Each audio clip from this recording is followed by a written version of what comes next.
Je m'appelle Jim Al-Khalili et je suis professeur de physique à l'université du Surrey en Angleterre. Depuis toujours, les secrets des atomes et de leurs noyaux sont au cœur de mes travaux de recherche. Mais il y a autre chose que vous devez savoir sur moi.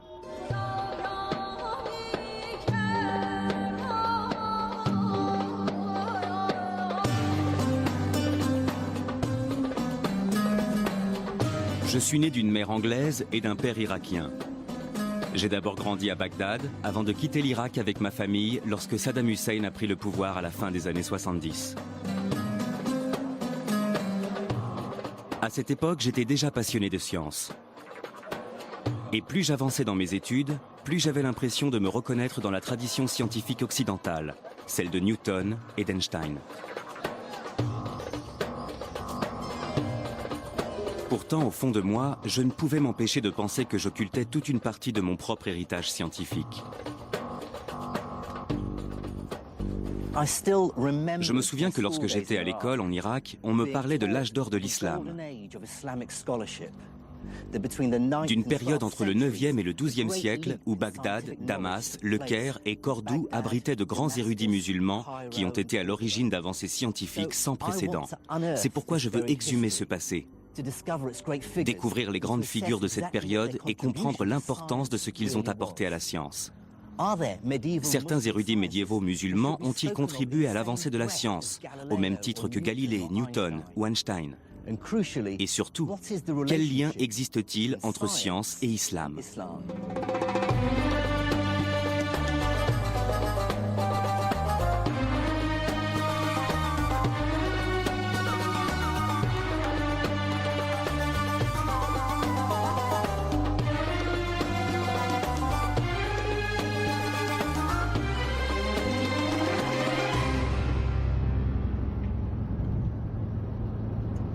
Pour découvrir et retracer l'histoire de l'évolution des sciences dans le monde musulman médiéval, je vais parcourir la Syrie, l'Iran et l'Afrique du Nord.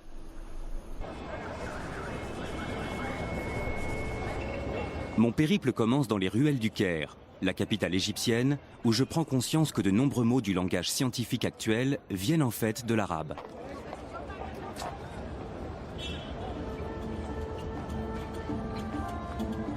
Les mots comme algèbre, algorithme ou alcali sont indéniablement des mots d'origine arabe. Or, ils constituent les fondements de notre science actuelle. Sans algèbre, les mathématiques modernes et la physique n'existeraient pas. Sans algorithme, il n'y aurait pas d'ordinateur. Et il n'y aurait pas non plus de chimie sans alcali.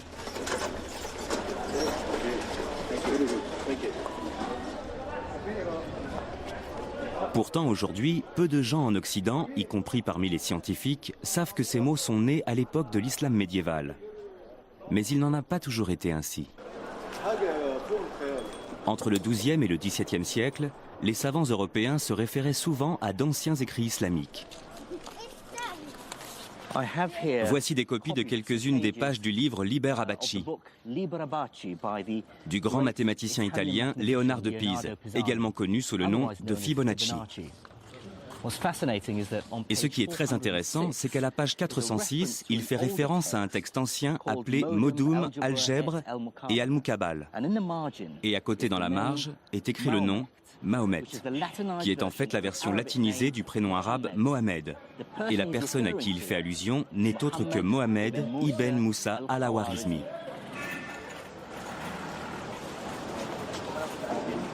En fait, dans de nombreux domaines comme la cartographie, l'optique ou la médecine, il n'est pas rare de voir apparaître des noms arabes comme celui-ci dans les textes européens du Moyen-Âge. Mais je veux d'abord m'arrêter sur al-Khwarizmi, car ses travaux ont eu un impact fondamental sur notre vie d'aujourd'hui.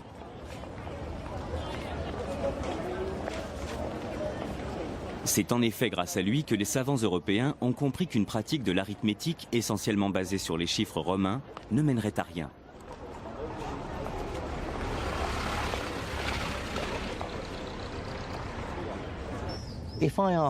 Si je vous demande de multiplier 123 par 11, Vous serez peut-être capable de le faire de tête et de me donner le résultat qui est 1353. Mais essayez maintenant de me faire la même opération avec ces chiffres romains. Vous devrez alors multiplier C, X, X, I, I, I par XI. C'est faisable, mais compliqué. Al-Khwarizmi va prouver aux Européens qu'il existe une meilleure façon de faire de l'arithmétique. Dans son ouvrage « L'art hindou de calculer », il développe une idée totalement révolutionnaire, celle qui suffit de 10 symboles pour pouvoir représenter n'importe quel nombre.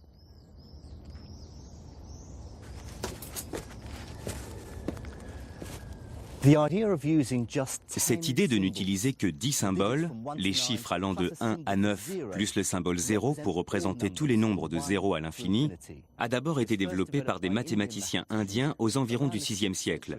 Et personne ne peut nier que cette découverte fut d'une importance capitale. Je vais vous montrer. Voici la numération indo-arabe.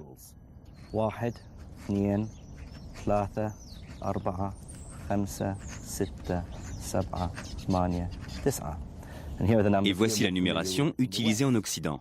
1, 2, 3, 4, 5, 6, 7, 8 et 9. On voit bien qu'il existe une certaine similitude graphique entre ces nombres, et en particulier avec le 2 et le 3 indo-arabe. Si je tourne la feuille comme ceci, on voit bien qu'il ressemble au 2 et au 3 que nous connaissons.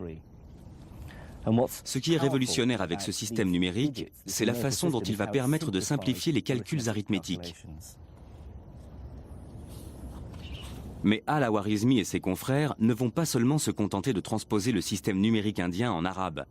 Ils vont aussi inventer la virgule décimale. Ce texte, écrit un siècle après celui de Al-Khwarizmi, est l'œuvre d'un homme connu sous le nom de Al-Uqlidisi.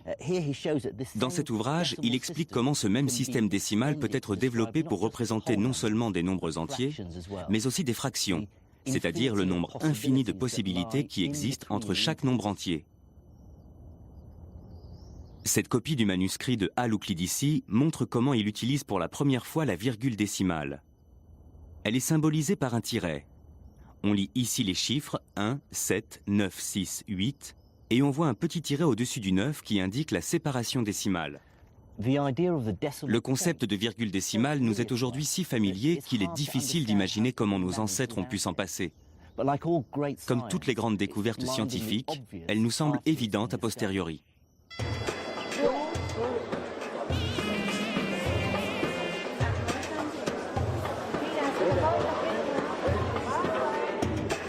L'histoire des nombres et de la virgule décimale prouve bien que la science avait commencé à se développer dans le monde entier il y a déjà des milliers d'années.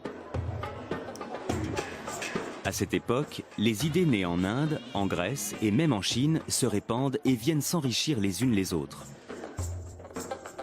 J'ai observé une carte indiquant où les populations étaient installées il y a des milliers d'années. Et j'ai trouvé le premier indice qui allait me permettre de comprendre pourquoi l'islam médiéval avait joué un rôle aussi capital dans le développement de la science. La ville située au centre du monde arabo-musulman était un point névralgique où se rencontraient des hommes d'horizons différents et une multitude de courants de pensée. Et la capitale de ce vaste empire n'était autre que Bagdad, la ville où je suis né.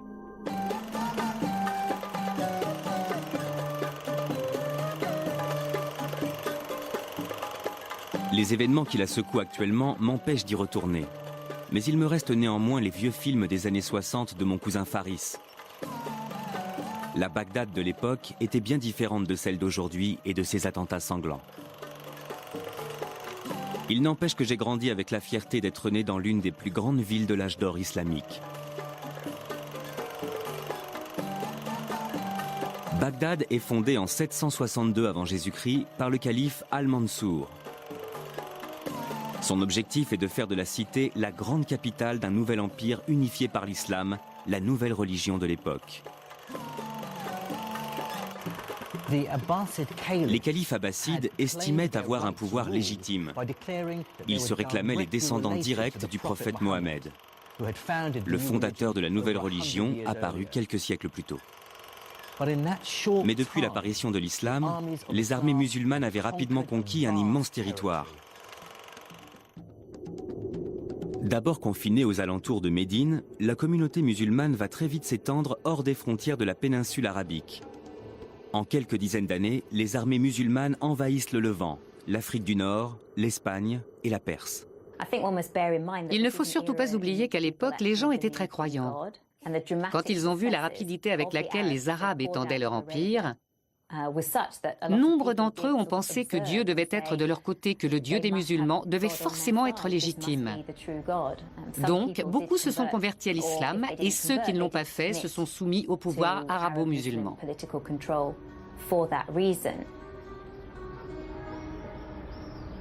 Au début du 8e siècle, les califes musulmans sont à la tête d'un vaste territoire. Et comme tous les grands empereurs tels que César ou Napoléon, ils vont rapidement comprendre que le développement du savoir scientifique leur permettra d'asseoir leur pouvoir politique.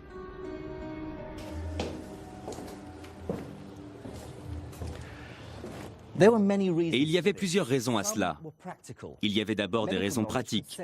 Les connaissances médicales permettaient de sauver des vies et les techniques militaires de gagner des guerres. Les mathématiques pouvaient également aider à gérer les échanges financiers de plus en plus complexes de l'Empire. Mais l'islam allait également jouer un rôle essentiel. Le prophète lui-même avait encouragé ses fidèles à partir en quête du savoir, même si cette quête devait les mener jusqu'aux confins de la Chine. Donc, pour beaucoup de musulmans, étudier et tenter de comprendre le monde créé par Dieu faisait en quelque sorte partie de leurs obligations religieuses. Mais le développement du savoir répondait aussi à des motivations beaucoup moins nobles. Pour bon nombre des membres de l'élite dirigeante arabo-musulmane, l'érudition était aussi un moyen de défendre ses propres intérêts. Détenir le savoir était la preuve de la supériorité du nouvel empire sur le reste du monde.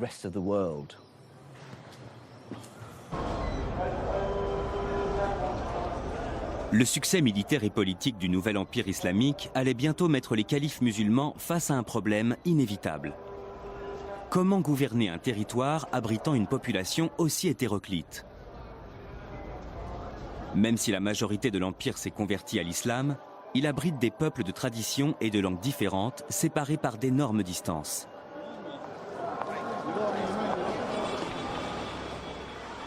Au début du 8e siècle après Jésus-Christ, le calife Abdul Malik doit trouver un moyen de mettre un terme à la disparité linguistique de son empire. Comme toutes les grandes figures de l'empire arabo-musulman, sa religion lui interdit d'être représentée. Seuls quelques portraits datant d'une époque postérieure à son règne permettent d'avoir une idée de ce à quoi il ressemblait. La solution qu'il va trouver pour pallier ce problème va prendre une ampleur inattendue. Sans le savoir, il sera à l'origine d'une véritable renaissance scientifique. Abdelmalik Ibn Marwan a été le premier à dire « il faut mettre un terme à ce chaos bureaucratique. On ne peut pas continuer comme ça.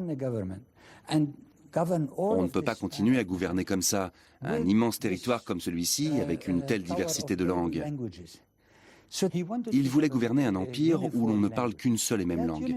Et il voulait que ce soit une langue qu'il puisse comprendre. C'est pourquoi il a choisi l'arabe.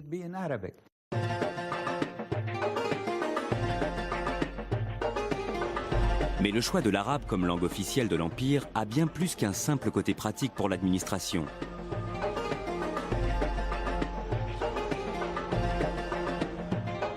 Cette décision a également une très grande valeur symbolique. Le Coran, le livre saint de l'islam, étant rédigé en arabe, cette langue est considérée comme sacrée par les musulmans.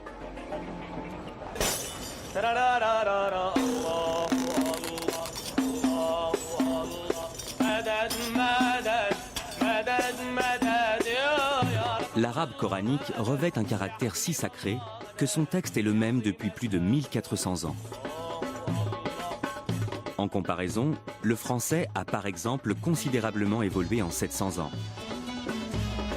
Aujourd'hui, un texte de François Villon ou de Rabelais serait difficilement intelligible pour un francophone, alors que n'importe quelle personne sachant lire l'arabe pourra comprendre le Coran. Depuis la fondation de l'islam, faire des copies du Coran a toujours été considéré comme un art à part et très respecté. Le grand calligraphe Naïef Skaf est installé à Damas, la capitale syrienne. Il effectue des calligraphies à travers tout le pays pour les mosquées et les madrasas, les écoles coraniques. Il a déjà tracé ses lettres des centaines et des centaines de fois. Les mots qu'il écrit sont d'une grande importance pour les musulmans, puisque cette formule ouvre chaque sourate du Coran. Ici, on peut lire Ce qui signifie « au nom de Dieu, le clément et le miséricordieux ».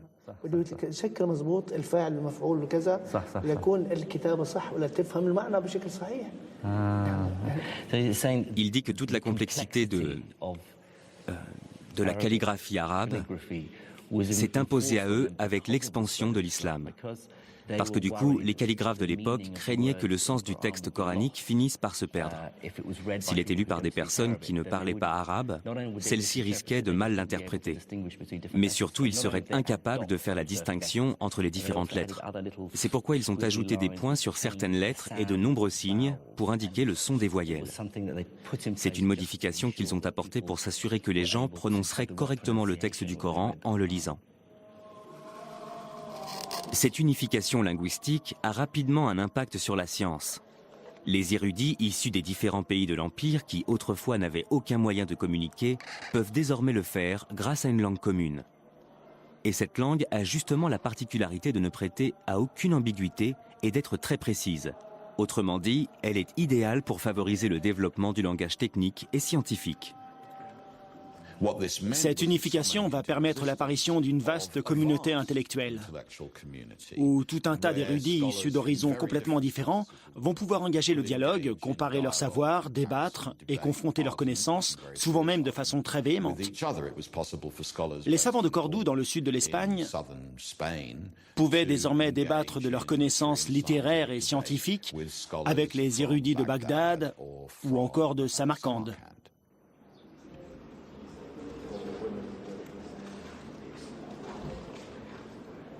Mais les érudits ne sont pas uniquement motivés par leur seul amour du savoir. La perspective de pouvoir s'enrichir va également les pousser à approfondir leurs connaissances. Au début du IXe siècle, l'élite dirigeante de l'Empire islamique investit des sommes astronomiques dans le financement d'un ambitieux projet qui va permettre à la science de faire un véritable bond en avant.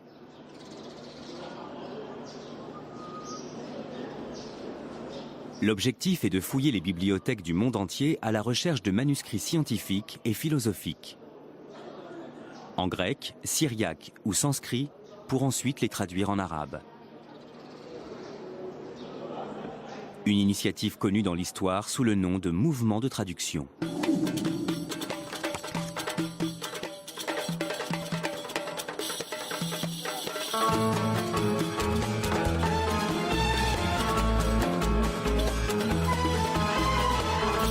Durant cette période, les érudits de l'Empire vont déployer des efforts considérables dans la recherche de textes anciens. Ramener un livre au calife pouvait en effet se révéler extrêmement lucratif. L'histoire raconte que le calife Al-Mamoun était tellement obsédé par cette quête qu'il avait envoyé des émissaires dans le monde entier simplement pour mettre la main sur les ouvrages qui lui manquaient et les faire traduire. Tous ceux qui lui ramenaient un nouveau livre pour enrichir sa bibliothèque recevaient leur point en or. Pour vous donner une idée de l'ampleur de ce mouvement qui a duré de 750 à 950, il suffit de se référer aux travaux d'un certain Al-Nadim qui avait répertorié toute l'intelligentsia de l'ère abbasside. Et il avait dénombré pas moins de 70 traducteurs. Le calife disposait donc de toute une cohorte de traducteurs, sans compter qu'Al-Nadim n'avait répertorié que les plus connus. Ils pouvaient gagner jusqu'à 500 dinars d'or par mois, soit environ 18 000 €, ce qui est une somme d'argent considérable pour un tel travail. Donc c'était vraiment une profession très prestigieuse, extrêmement bien payée et privilégiée. Cette course au savoir était aussi motivée par des raisons pratiques qui aujourd'hui n'ont plus aucun lieu d'être pour nous. La ville d'Alexandrie en Égypte dispose aujourd'hui d'une toute nouvelle bibliothèque. Mais à l'époque, la destruction de la première bibliothèque d'Alexandrie, survenue quelques siècles plus tôt, est encore très présente dans les mémoires. La perte des milliers d'années de savoir qui ont disparu avec elle a profondément marqué les esprits. Ce que nous avons tendance à oublier, parce qu'aujourd'hui nous vivons dans une époque de stockage massif de l'information et qu'il n'y a pratiquement plus aucune entrave à la communication, c'est que tout peut disparaître du jour au lendemain. Et ça, c'était quelque chose de très important pour les érudits de l'Empire islamique, parce qu'ils savaient parfaitement que les écrits étaient susceptibles de disparaître. Ils pouvaient se perdre, finir ensevelis ou brûlés. Il arrivait que des villes entières disparaissent. Et c'est pour cette raison que le mouvement qu'on observe à Bagdad, au Caire ou à Samarcande va avoir pour objectif de collecter ces écrits et de les traduire pour les analyser, les rassembler et les stocker. Parce que ces manuscrits pouvaient disparaître du jour au lendemain et il fallait absolument les préserver.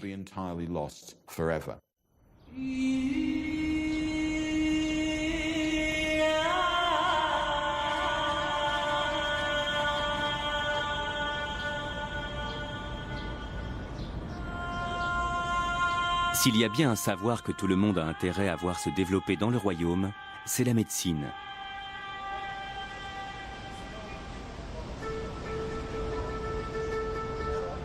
À cette époque, l'espérance de vie est très courte. Les textes anciens prouvent que ce que nous considérons aujourd'hui comme des infections relativement bénignes se révélaient mortelles à cette époque. Face à la maladie, Dieu n'est pas seulement une source de réconfort pour les croyants. Les enseignements religieux servent aussi à rappeler qu'il ne faut jamais abandonner.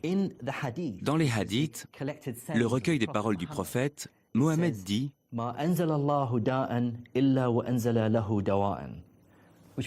Ce qui signifie « Dieu n'envoie jamais aux hommes une maladie sans lui envoyer aussi son remède ».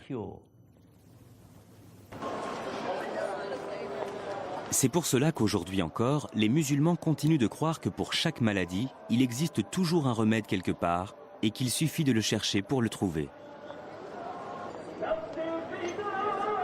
Pour comprendre comment cette vision plutôt optimiste des choses a influencé la médecine islamique, je pars à Damas pour rencontrer le docteur Peter Portman. C'est un éminent spécialiste de la médecine islamique et il passe le plus clair de son temps à faire des recherches au Moyen-Orient. Ce que les gens ne comprennent pas, c'est que la médecine islamique fait partie de l'histoire de notre médecine moderne. La médecine universitaire, qui était enseignée chez nous jusqu'au XIXe siècle, était très largement basée sur le travail des médecins de l'Empire islamique.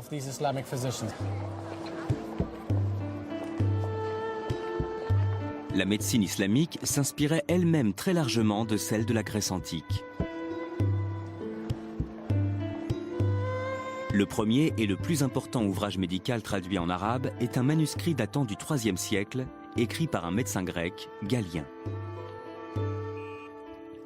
Galien pensait que pour être en bonne santé, il fallait qu'il y ait un bon équilibre entre les 4 types de fluides ou humeurs qui circulaient dans notre corps. Le moindre déséquilibre au niveau de ces fluides pouvait selon lui provoquer une maladie ou un changement d'humeur. Ces 4 humeurs étaient la bile jaune, qui lorsqu'elle était en excès pouvait rendre le patient bilieux, colérique et nauséeux.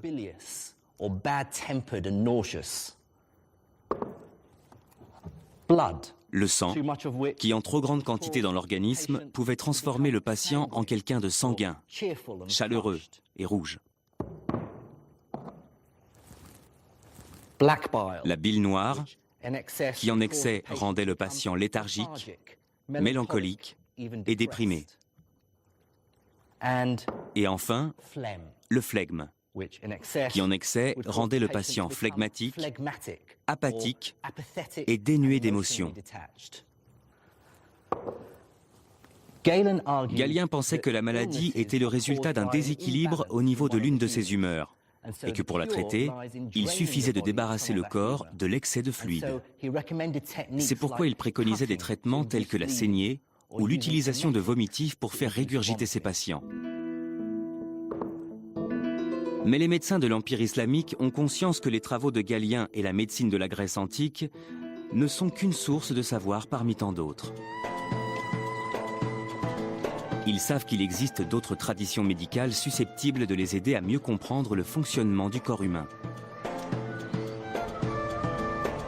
Certains textes arabes médiévaux font mention de sages-femmes, des sortes de guérisseuses qui vendaient des remèdes médicinaux.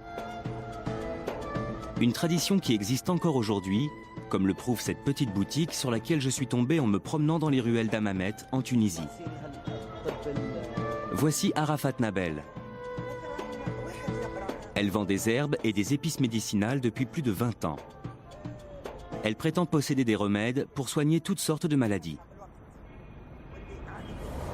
Cette herbe, par exemple, ça s'appelle du chi. On prend ça contre les vers dans le ventre et pour les douleurs intestinales. On a aussi le zarnir pour les maladies de peau. Et ça, c'est du tawika. C'est contre les verrues. Ah, d'accord. Et ces deux remèdes-là, c'est contre l'épilepsie et la folie. On les frotte contre son oreiller et ça empêche d'avoir des crises. Savez-vous si certains de ces remèdes viennent des Grecs? Je ne peux pas vous dire, mais en tout cas, je sais que ce sont des herbes médicinales très anciennes. Un savoir ancestral encore utilisé de nos jours en Tunisie. Les médecins de l'Empire arabo-musulman connaissaient d'autres formes de médecine, notamment celles venues de Chine et d'Inde.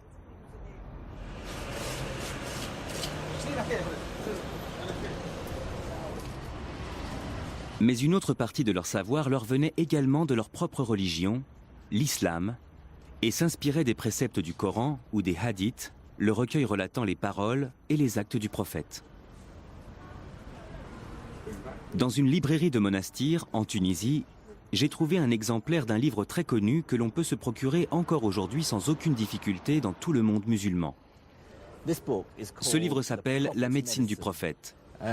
C'est un livre très ancien puisque son auteur est né entre 691 et 751 du calendrier musulman, ce qui correspond pour nous au XIVe siècle. Voici un passage très intéressant sur la peste.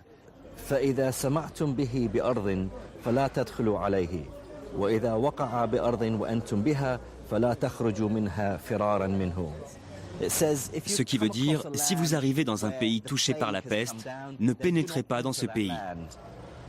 Et si c'est votre pays qui est touché par la peste, alors n'essayez pas de quitter vos maisons pour lui échapper. Ce sont des conseils pleins de bon sens. Et là, il y a aussi un autre passage très amusant, au sujet de l'épilepsie. Il est écrit que les Grecs, dont Galien, pensaient que l'épilepsie était une maladie du cerveau. Mais à l'époque, ils ignoraient les véritables causes de cette maladie. Ils pensaient que les épileptiques étaient possédés par un esprit maléfique et le seul remède contre l'épilepsie était l'exorcisme. Un point de vue pas vraiment scientifique. Même si l'islam n'a finalement pas apporté grand-chose d'un point de vue strictement médical, il a énormément apporté à la médecine d'un point de vue philosophique.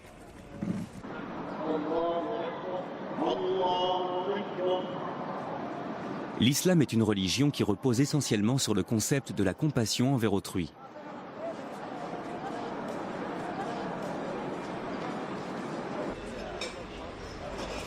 Le docteur Portman s'apprête justement à me faire découvrir l'un des aspects concrets de cette compassion prônée par l'islam.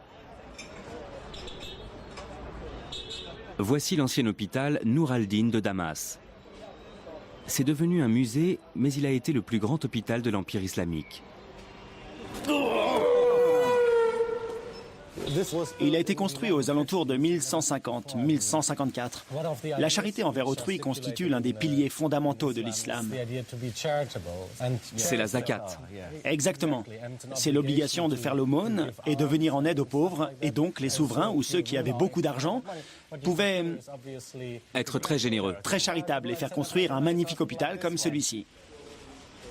À l'intérieur de ces hôpitaux, les musulmans faisaient preuve d'une grande tolérance religieuse, ce qui peut sembler normal dans notre société laïque actuelle, mais qui ne l'était pas forcément à l'époque. L'hôpital était ouvert à toutes les communautés, donc on y trouvait des musulmans bien sûr, mais aussi des juifs et des chrétiens, ou même des gens d'autres confessions, aussi bien parmi les patients que les praticiens. Un chrétien pouvait étudier avec un musulman pouvait désigner un juif comme son meilleur étudiant. La médecine qui se pratiquait ici était au-dessus de la religion. Il y avait combien de médecins ? Ça dépend des hôpitaux, mais celui-ci, il devait y avoir entre 24 et 28 médecins. Ils faisaient leurs visites et leurs prescriptions le matin. Les choses n'ont pas changé depuis. Grâce au mouvement de traduction, les médecins de l'Empire islamique disposaient désormais de nouveaux traitements originaires d'Inde ou de Chine. L'utilisation croissante de ces nouveaux remèdes venus du monde entier va peu à peu donner naissance à une nouvelle activité dans les hôpitaux. la pharmacie. Avoir une pharmacie dans les murs de l'hôpital, c'était totalement nouveau. Avoir tout sur place comme ça, oui, c'était entièrement nouveau. Et ce qui était intéressant concernant la pharmacopée, c'est que des villes comme Bagdad ou Damas se trouvaient au carrefour de plusieurs cultures. Donc un tas de nouvelles choses vont faire leur apparition, comme le musc, le marub, mais aussi des remèdes venus d'Inde, une sorte de médicament miracle à la fois contre les maux de tête, la mauvaise haleine, mais aussi les problèmes d'appétit sexuel. Ça soignait les maux de tête, ça rafraîchissait la laine. Oui, et c'était bon pour... Ça servait de dentifrice, d'excitant et d'analgésique. Du tout en un. Impressionnant. Peter me fait ensuite découvrir un aspect beaucoup moins pittoresque de la médecine arabe, la chirurgie. Il y a ici une magnifique illustration. Ce serait la première illustration anatomique de l'histoire de la médecine. Comme vous le voyez ici, on peut lire Adala, ce qui veut dire muscle. Les différents muscles qui font bouger les paupières. À cette époque, on savait que des muscles contrôlaient Tout à fait. le cristallin. Et aussi les mouvements des paupières. Il y a aussi d'autres choses très intéressantes. Il y a des instruments d'ophtalmologie comme par exemple ce petit crochet, utilisé pour soulever la paupière. C'était très utile aux médecins. Bien que ces instruments puissent sembler barbares, la médecine arabe est à l'époque très avancée dans la chirurgie de l'œil. L'un des grands progrès de la médecine islamique est notamment le perfectionnement d'un ancien traitement contre la cataracte, la technique d'abaissement du cristallin. Une méthode dont le taux de réussite dépasse les 60%. Sur un sujet vivant, la cornée serait plus claire et on verrait distinctement une masse opaque derrière la pupille. Pour mieux comprendre en quoi consistait cette opération, j'ai demandé au chirurgien ophtalmologique Vic Sharma de m'apporter quelques explications. La cataracte est une maladie du cristallin de l'œil qui se trouve derrière la pupille. Avec l'âge, le cristallin devient de plus en plus opaque. Et c'est cette opacification du cristallin qu'on appelle cataracte. J'ai amené avec moi une reproduction du couteau qu'on utilisait autrefois pour pratiquer cette opération, ainsi qu'un ouvrage écrit par Al-Boucassis. C'était un grand chirurgien arabe du Xe siècle, plus connu sous le nom d'Al-Zawari. Il faut prendre l'aiguille à cataracte dans la main droite pour opérer l'œil gauche et vice-versa. Puis enfoncer fermement l'aiguille avec un mouvement rotatif jusqu'à ce qu'elle pénètre dans le blanc de l'œil et qu'on ait l'impression d'avoir atteint une sorte de cavité. Il explique comment déplacer. Exactement. Montrez-nous ce que ça donne en pratique. On va essayer. Ce qu'ils faisaient, c'est qu'ils enfonçaient l'aiguille dans le blanc de l'œil par le côté à la périphérie de la cornée. Et ensuite, on faisait un mouvement de bascule pour faire céder les ligaments du cristallin et ainsi le faire sortir de la pupille pour permettre à la lumière d'entrer de nouveau dans la pupille et améliorer la vision du patient. Après, il y a un problème de mise au point? Forcément, puisqu'il n'y a plus de cristallin. C'est le gros inconvénient de cette technique. Plus tard, les gens ont compensé ça avec des lunettes. Que pensez-vous de l'efficacité et de la modernité de cette méthode? Ils avaient pris la bonne direction. Ils étaient sur la bonne voie, puisqu'ils avaient eu l'idée de retirer le cristallin cataracté de l'axe visuel. Ils avaient compris l'anatomie de l'œil, et ils avaient compris que le cristallin se trouvait derrière la pupille, que son opacification était à l'origine de la perte de la vision, et que donc il fallait le retirer. D'ailleurs, la technique sert toujours. Cette méthode est encore utilisée aujourd'hui dans certaines parties du monde.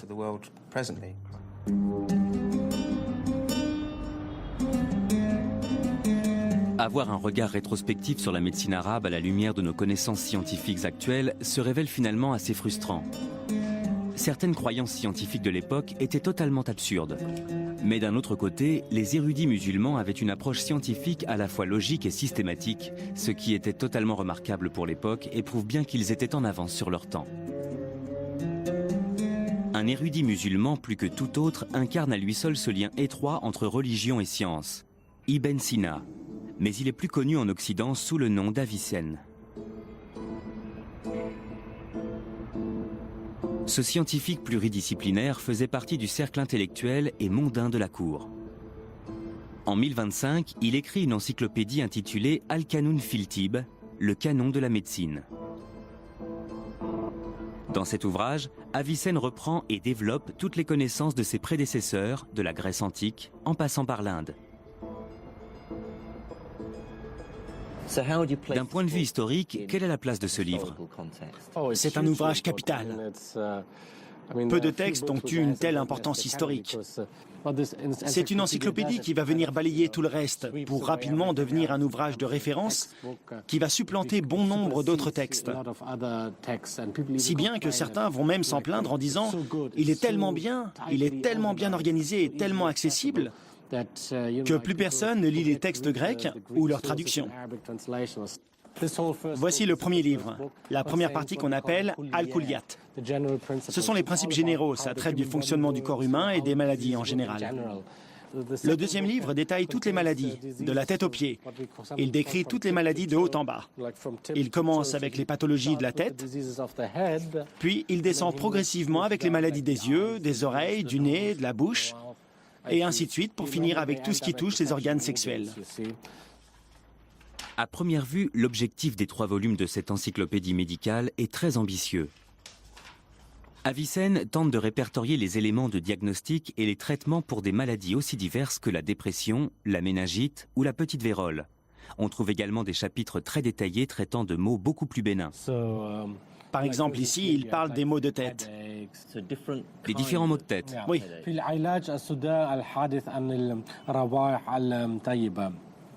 Là, il est question des maux de tête causés par les odeurs, les parfums. Là, il parle aussi de ceux liés à l'alcool. Oui, et aussi des maux de tête causés par le sexe. C'est vrai? Personnellement, ça ne m'est jamais arrivé, mais bon, on ne sait jamais. Le traitement préconisé pour ces maux de tête.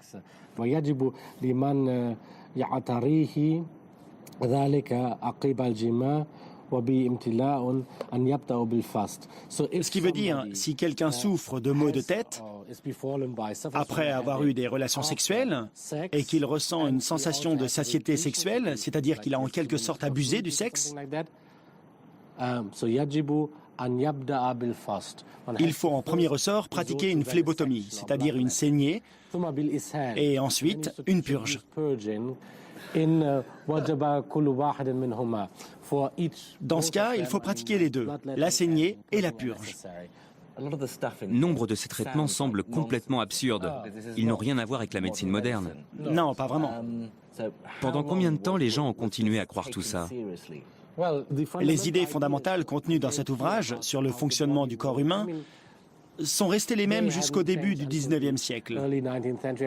Il y a eu des avancées dans certains domaines, mais les fondements sont restés les mêmes. Ce n'est qu'après qu'il y a eu un véritable changement avec la découverte des bactéries et des virus. Ce n'est qu'après 1850 que la médecine a véritablement pris un nouveau tournant.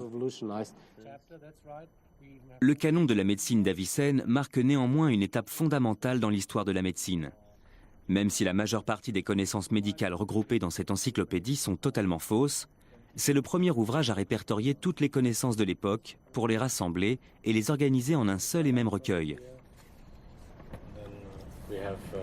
Le canon d'Avicenne était donc une base de référence que les générations futures n'auraient plus qu'à réécrire.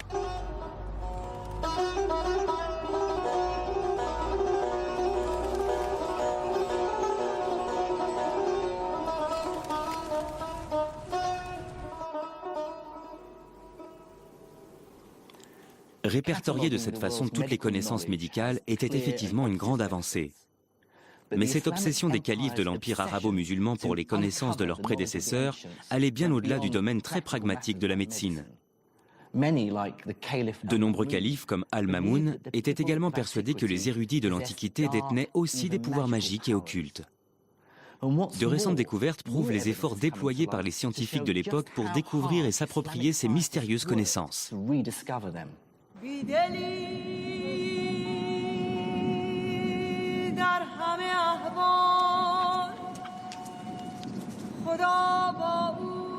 Pour retrouver leurs traces, je dois me rendre dans les dunes arides du désert du Sahara en Égypte.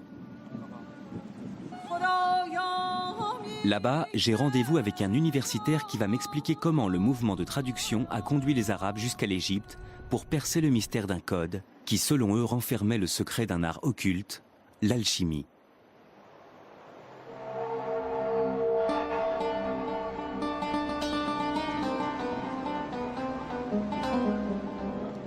Nous sommes à Saqqara, une ancienne nécropole datant de l'époque pharaonique.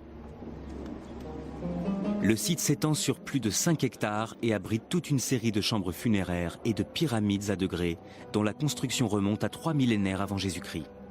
Ces pyramides font partie des constructions de pierre les plus vieilles du monde. Mon guide est l'archéologue Okasha Eldali. Et ce qu'il est sur le point de me révéler restera bel et bien la plus étonnante découverte de mon périple.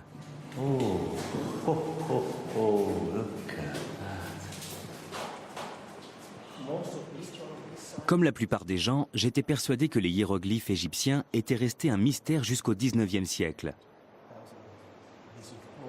Jusqu'à la découverte de la fameuse pierre de Rosette.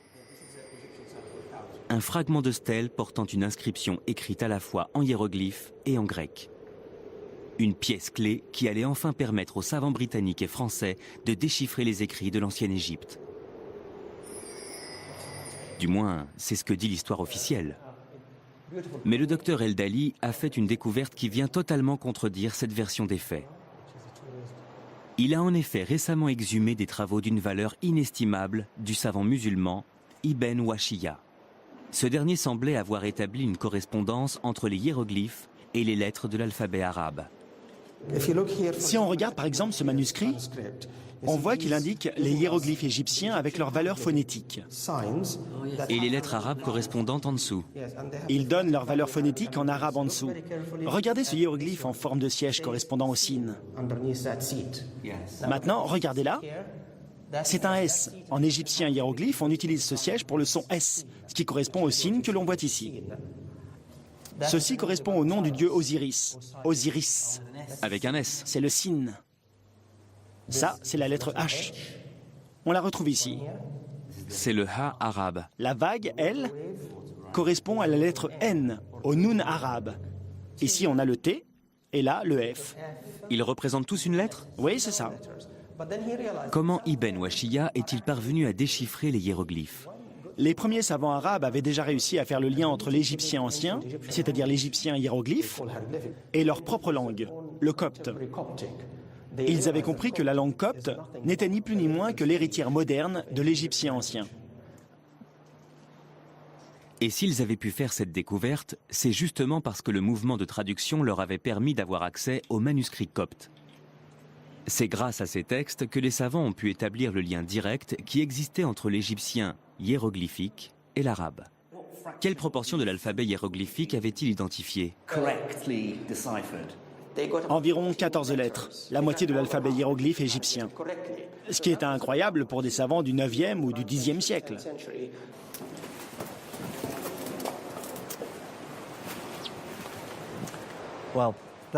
C'est l'une des découvertes les plus incroyables que j'ai faites depuis le début de cette aventure. L'égyptologie remonte bien avant le 19e siècle. Les érudits musulmans avaient déjà réussi à décrypter les hiéroglyphes, et les raisons qui les ont poussés à le faire sont assez irrationnelles, puisqu'ils l'ont fait parce qu'ils s'intéressaient à l'astrologie et à l'alchimie. C'est encore un autre exemple de tout ce qu'a pu apporter ce grand mouvement de traduction. Ces érudits ne se sont pas contentés de traduire des textes grecs, indiens ou perses. Ils ont aussi traduit des hiéroglyphes. C'est incroyable.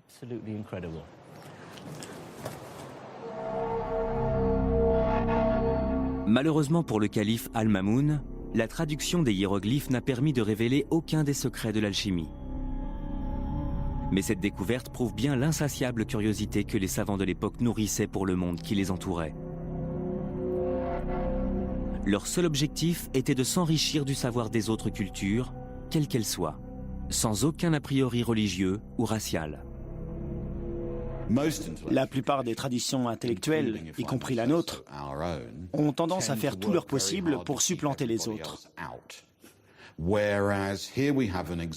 Alors qu'ici, c'est l'exemple même d'une volonté acharnée, presque incompréhensible, de devenir une sorte d'importateur net du produit intellectuel, ce qui est un véritable exemple dans l'histoire des sciences.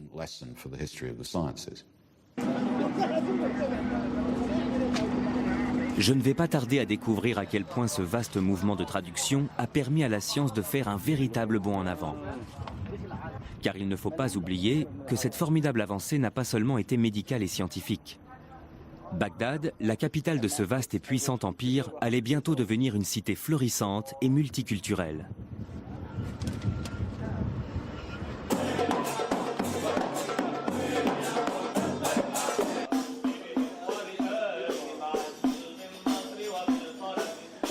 À cette époque, Bagdad est une véritable cité des mille et une nuits. C'est l'époque des puissants et bienfaisants califes, des tapis volants et des grandes odyssées. Mais aussi celle des conteurs et d'un véritable âge d'or architectural et artistique.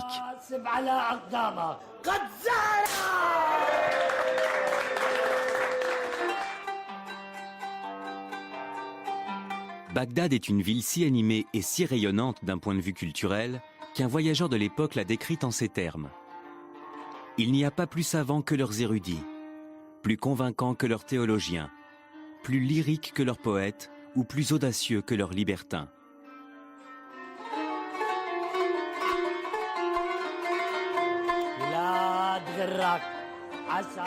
L'empire arabo-musulman et sa capitale Bagdad abrite alors une civilisation au rayonnement culturel sans pareil. Appartenir à la vibrante élite intellectuelle de cette cité devait être absolument passionnant. C'était une ville musulmane récente. Sa construction n'avait commencé qu'en 756 et donc elle était perçue comme quelque chose d'à la fois totalement nouveau et totalement différent. La ville grouillait de courtisans et de personnes qui s'étaient enrichies et qui tentaient de se faire une place à la cour abbasside. C'était tout à fait le genre d'endroit où les esprits novateurs étaient valorisés et appréciés à leur juste valeur. La vie intellectuelle de la cité reposait surtout sur une institution appelée les majlis. Ce mot pourrait se traduire par salon ou lieu de rencontre et de parole.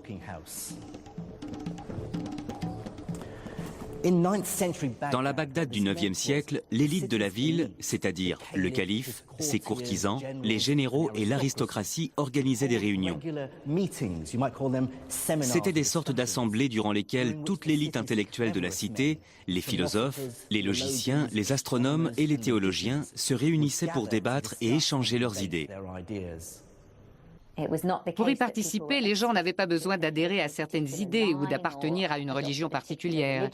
Ils étaient libres de donner leur vision des choses et d'exprimer leur point de vue. L'obligation, c'était de s'exprimer dans un arabe parfait et d'avoir un bon raisonnement logique. Ces majlis réunissaient en un seul et même lieu les intellectuels et les plus grosses fortunes de la ville. Les érudits les plus brillants de l'Empire venaient pour échanger leurs idées et se livraient une bataille acharnée pour tenter de trouver des mécènes. Cette première étape de mon voyage à travers les sciences de l'Empire islamique me ramène sur les traces de l'homme dont je vous ai parlé au début de mon aventure dans les ruelles du Caire. Il s'agit du grand mathématicien à qui nous devons le système décimal.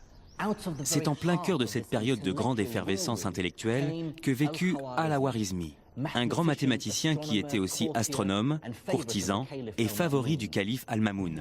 Cet érudit qui avait quitté l'est de la Perse pour Bagdad était un pur produit de son époque. Cet avant-gardiste vivait entouré de livres et avait étudié les traditions scientifiques venues de Grèce, d'Inde, de Perse et de Chine.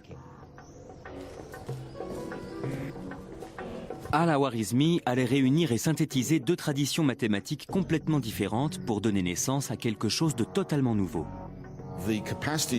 Cette capacité de pouvoir considérer simultanément deux modes de pensée mathématiques complètement différentes va permettre de définir des modèles et d'isoler les aspects les plus importants dans les domaines du calcul et de la mesure.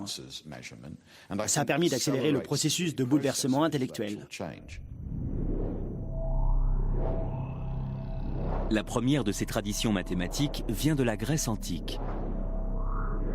Les mathématiques grecques traitent principalement de géométrie, une science consistant à étudier des figures comme les triangles, les cercles ou les polygones et à calculer les aires ou les volumes. L'autre tradition mathématique dont Al-Khwarizmi va s'inspirer vient de l'Inde. Les mathématiciens indiens étaient à l'origine du système décimal à 10 symboles qui avait permis de simplifier les calculs. Grâce au mouvement de traduction, Al-Khwarizmi avait l'avantage et la chance d'avoir accès aux traditions mathématiques grecques et indiennes. Il était désormais en mesure de combiner l'intuition géométrique avec la précision de l'arithmétique, les figures grecques avec les symboles indiens, pour donner naissance à une nouvelle forme de pensée mathématique plus connue aujourd'hui sous le nom d'algèbre.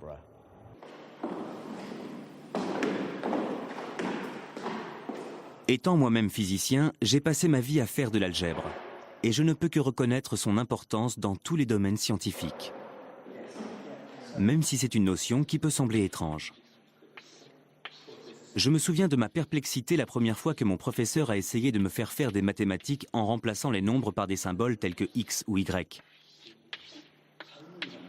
C'est un concept extrêmement libérateur puisqu'il permet de pouvoir résoudre des problèmes sans avoir à s'empêtrer dans de fastidieux calculs numériques.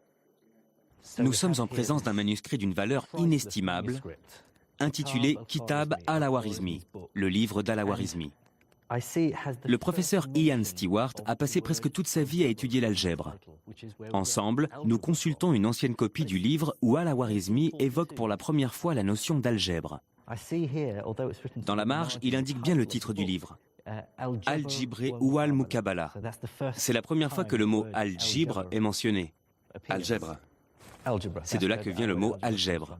Dès la première lecture, j'ai tout de suite noté qu'il disait « J'ai découvert que les gens ont besoin de 3 types de nombres. Les racines carrées, les carrés et les nombres. » Qu'est-ce qu'il introduit? Il parle d'équations du second degré à une inconnue avec x et x au carré. C'est bien de l'algèbre. Il pose les bases d'une méthode pour résoudre des équations de façon algébrique. Pourtant, on connaissait déjà les équations quadratiques. On savait déjà résoudre ces équations à l'époque des Babyloniens, bien avant Al-Khwarizmi. Qu'y a-t-il de vraiment nouveau là-dedans?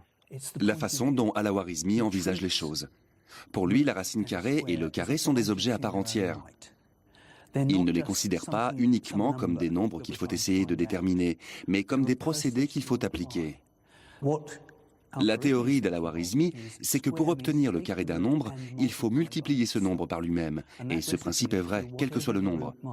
Si c'est 5, 5 fois 5 égale 25. Si c'est 3, on fait 3 fois 3. Autrement dit, il donne une formule que l'on appelle aujourd'hui algorithme grâce à lui. Oui, le mot algorithme nous vient d'Al-Khwarizmi. C'est encore un autre mot qui nous vient de lui. Il parle justement de cette formule à la page suivante. On multiplie la racine carrée d'un nombre, on divise le résultat par 2 et on le multiplie par lui-même. Ensuite, on l'ajoute à l'autre nombre et on extrait sa racine carrée. C'est un algorithme? Oui. Et c'est là toute la nouveauté. Ceux qui s'étaient penchés sur le sujet avant lui auraient plutôt dit quelque chose du genre « Prenez la moitié de 10, donc 5, mettez 5 au carré, ça donne 25. » Ou avec un autre exemple, prenez la moitié de 12, qui est 6, mettez 6 au carré, ce qui fait 36. Ils auraient continué comme ça, ainsi de suite, avec des nombres différents. Et il aurait fallu déduire soi-même la formule à chaque nouvel exemple. C'est pas ce qu'il fait. Exact. Lui dit, prenez la moitié de la racine carrée, divisez-la par 2, quelle que soit la racine. La moitié de la racine carrée devient un objet. Si la racine carrée est un objet, la demi-racine carrée l'est aussi. Pas besoin de savoir à quel nombre ça correspond. Tout à fait. Vous savez que vous devez la mettre au carré. Ça suffit, peu importe le nombre que vous devez mettre au carré. On élimine de façon temporaire le lien qui peut exister avec des nombres spécifiques et on manipule ces nouveaux objets en tant que tels, selon les règles qu'il établit dans son livre. Ce n'est qu'ensuite que les nombres représentés par ces objets dans le problème que vous avez posé apparaîtront comme par miracle à la fin et que vous obtiendrez par exemple comme résultat x égale 3. Dans quelle mesure la réflexion d'Al-Khwarizmi a vraiment été révolutionnaire? Il a rendu possible l'existence de l'algèbre en tant qu'objet, et non pas comme une simple méthode qui permet de trouver des nombres. Le moins intéressant dans un calcul algébrique, c'est quand à la fin on découvre que x égale 3.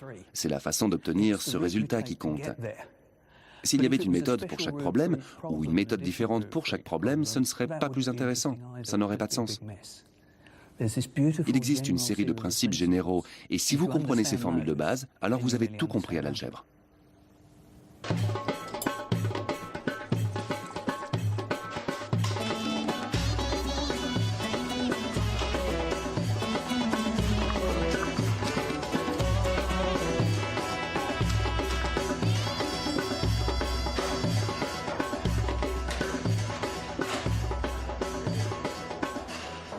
En quoi l'algèbre a-t-elle été vraiment importante dans l'évolution du monde? Elle a permis de résoudre toutes sortes de problèmes à travers les âges. Soit m, la masse d'un boulet de canon, et d, la distance qu'elle doit parcourir. Vous pouvez utiliser l'algèbre pour calculer le meilleur angle pour pointer le canon. Ces connaissances pouvaient permettre de gagner une guerre. Soit c, la vitesse de la lumière, et m, la variation de la masse d'un noyau d'atomes. Calculez ensuite l'énergie dégagée à l'aide de la formule algébrique suivante. E égale mc au carré. La maîtrise de cette formule confère un véritable pouvoir.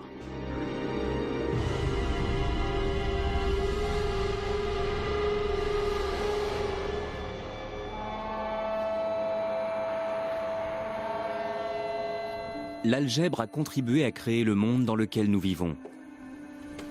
La science d'aujourd'hui n'aurait jamais existé sans elle. Ce simple constat résume à lui seul l'étendue de l'héritage laissé par les érudits de l'islam médiéval. Ils ont exhumé les connaissances scientifiques de la Grèce antique et de l'Inde pour les conjuguer et les développer. De la même façon, notre médecine moderne doit beaucoup aux recherches menées par les médecins de l'ancien empire islamique. Je crois que l'histoire de cette formidable évolution scientifique survenue au cours du 8e et du 9e siècle a beaucoup plus à nous apprendre que n'importe quelle autre découverte. À elle seule, elle nous prouve que le langage de la science est universel.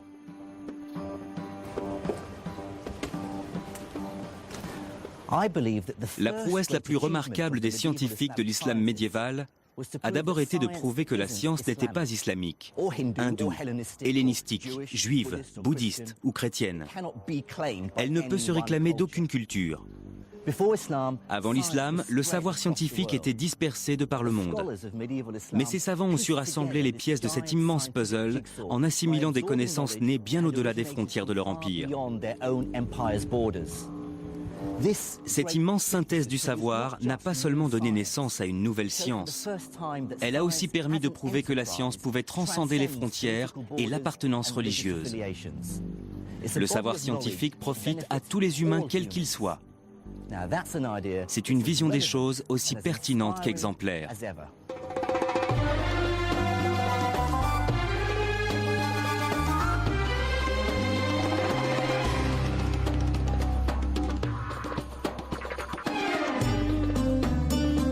Dans la prochaine étape de mon voyage, je tenterai de comprendre comment l'Empire islamique a vu naître l'une des plus grandes découvertes de l'histoire.